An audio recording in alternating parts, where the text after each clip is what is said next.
So guys, Nnamdi Kanu's case keeps on getting interesting day after day.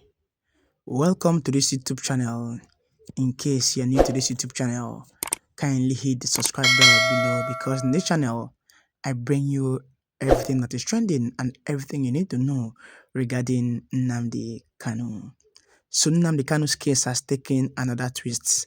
And if you can clearly remember, Omotosho adjourned Nnamdi Kanu's case to the 10th of October after the US sent in some observers in the last court sitting.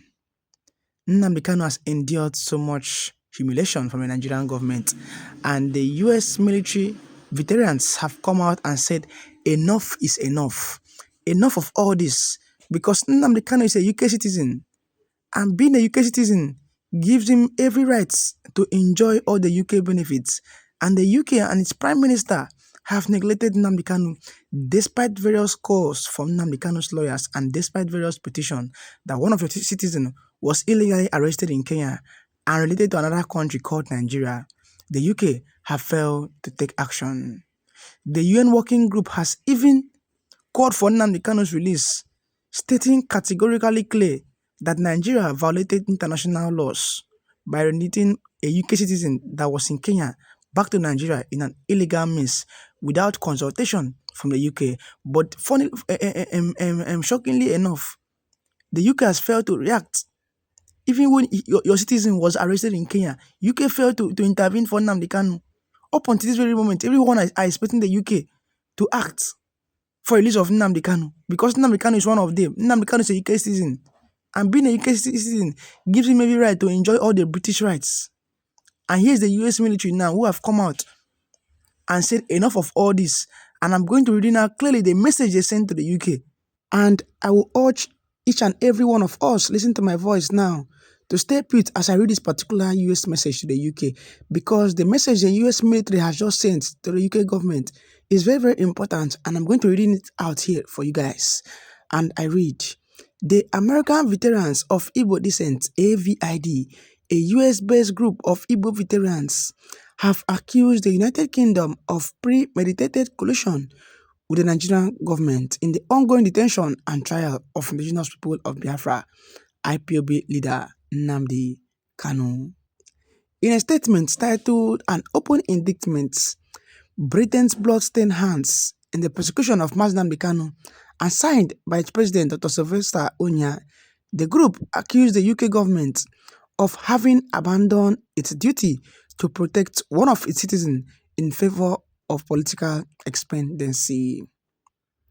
To the government of the United Kingdom, its Foreign, Commonwealth and Development Office, FCDO, and the architects of its neo-colonial duplicity, your silence is not golden.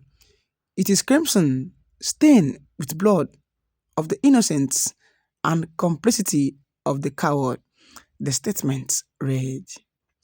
AVID accused Britain of ignoring its responsibility despite Kanu's status as a naturalized British citizen. You can now see that despite Nnamdi Kanu being a neutral British citizen, the UK has failed to intervene in Nnamdi Kanu's case. The US has been the one intervening for Nnamdi Kanu. In fact, they even sent some observers in the last court sitting. And now here's the UK body coming out now. Or look at the US body coming out now under the military body, telling the UK that look, your citizen is still being detained in Nigeria. Do something about it. I'm very much sure if Nnamdi Kanu was a US citizen by now, Tinubu and co would have released Nnamdi Kanu because they would have felt the heat from the US. Let's continue. The group said for over 4 years, Nnamdi Kanu, a British citizen by naturalization, has languished in Nigerian detention, subjected to extraordinary rendition, torture, and a sham trial that mocks the very common law you bequeathed to your former colony. Yet, you remain aloof, unperturbed, hiding behind platitudes of non-interference while actively enabling a subversion of justice that risks of historical vendetta. This is the US military body accusing the UK of secretly working against Nnamdi Kanu and working with the Nigerian government led by Bola Tinubu to frustrate Nnamdi Kanu and his lawyers. If the UK were just, they should have intervened in Nnamdi Kanu's case because it is clear, even to the blind, that Nnamdi Kanu's human rights was being violated in Kenya. But why are you hiding under the borders of the Nigerian government, claiming you know nothing about it and claiming the Nigerian government are on their right when Nnamdi Kanu is your citizen? Let's continue. AVID linked Britain's alleged indifference to what it described as a genocidal legacy dating back to Nigerian civil war. This is not mere indifference. It is premeditated collusion, a continuation of the genocidal legacy you inflicted on the Igbo people during the Biafran War, where your arms and diplomacy fueled the slaughter of millions, AVD stated. According to the group, Kanu's abduction in Kenya on June 27, 2021 violated international law, including the African Charter on Human and People's Rights and the UN Convention against Torture. This extraordinary rendition bypassed extraordinary treaties, Kenyan sovereignty, and basic human dignity. Where was your outrage? AVI asked, accusing the UK of offering only a performative whisper before ignoring the matter entirely. The group further alleged that British officials coordinated with Nigerian authorities in amending charges against Kanu shortly after a consular visit in October 2021. The timing screams collusion. A quiet nod from Whitehall to Abuja. Proceed will look the other way, the group said. On the UK stance that dual citizenship limits its ability to intervene, AVID countered British law and your own consular charter are clear.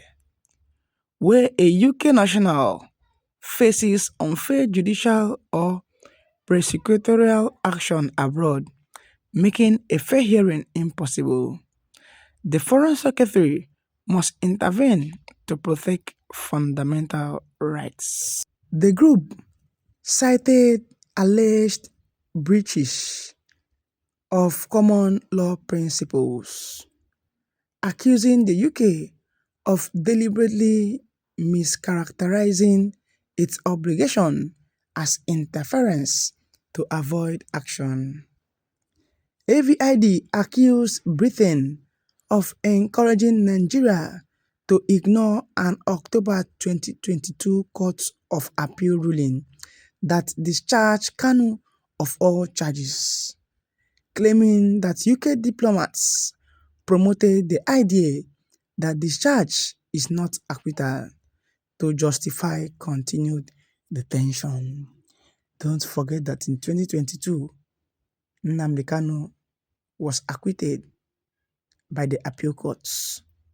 But up until this very moment, the current judge in charge of Nnamdi Kanu's case has failed to recognize the law and also recognize the fact that the appeal courts discharged and quashed all the charges leveled against Nnamdi Kanu, which makes the continued detention of Nnamdi Kanu illegal.